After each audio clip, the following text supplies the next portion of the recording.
Ever since the All-Star break, there's been these weird grumblings of how Steph Curry is unhappy of the direction of the team. He's not sure that Klay Thompson is going to be 100% of what he used to be, or not even 90%. And he's really considering a move to LA. While I'm a Lakers fan and I would love to see that happen, I don't think that's accurate. And I don't think it's going to happen because of a lot of factors. But LeBron playing, if Steph went to LA, they would basically break the game. Like the game will be broken. So like when you play like NBA 2K and you're playing, you're playing All-Star East, All-Star West versus a regular team. And I don't think Steph is really ready to go that route. He has earned a reputation of being the guy to help a team win a title or be one of the main guys, the driving force behind the title. So I don't see him pairing up with LeBron to add more rings to LeBron's legacy and intertwine his legacy with LeBron's in terms of I helped LeBron win rings when his 3 titles came at LeBron's expense. So I don't really see that happening. Now, let's just play devil's advocate. Let's just say it were to happen. Those 2 on the team, we saw in the All-Star game very briefly, that would be one of the deadliest combinations ever in basketball history. Because you're looking at 2 guys who are unselfish. LeBron James is unselfish. He's been unselfish with Kyrie Irving. You see how Kyrie has flourished. Steph Curry has been unselfish. You see how he was unselfish with Kevin Durant. Kevin Durant flourished. Those 2 guys, those 2 unselfish guys, class acts, leaders on and off the court. They are a duo that could potentially three-peat. Because you got to remember this. LeBron has always been Mr. Reliable in terms of his health, while Steph hasn't.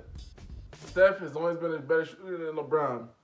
Steph is the greatest at what he does in terms of shooting. LeBron is one of the greatest at what he does, being one of the greatest players of all time to ever play the game. Those 2 together would be a deadly combo. I don't think, especially with the way that the league is going, that they would allow that to happen.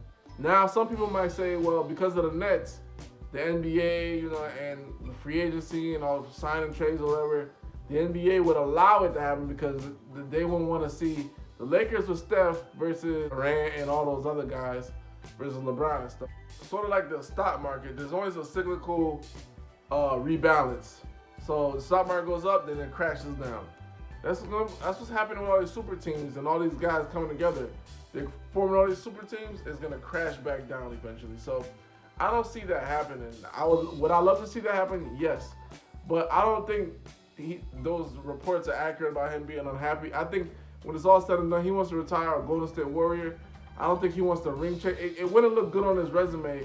He has Klay, he has Draymond, and all those other guys leave. I mean, but just imagine, because both Steph and LeBron take so much pressure off other guys to be great. People want to bag on LeBron for losing a lot of titles and stuff, which I do as well. But you got to remember this. Some of those guys in the finals did not perform. All right? They did not perform. You look at Steph, people say he had bad finals and all that stuff. When you go back and look at all those finals, find how many games Klay Thompson averaged like 26, 27 a game. There are rarely any games like that. The first title, he struggled mightily. So Steph takes so much pressure off of guys to be great, like Draymond Green. Like, he just rebound, triple singles, he's set. LeBron James takes pressure off of guys, like Kevin Love. I mean, so much pressure. Like, just imagine those 2 together, how much weight they take off a team. I mean, that's just unfair. So I don't see that happening.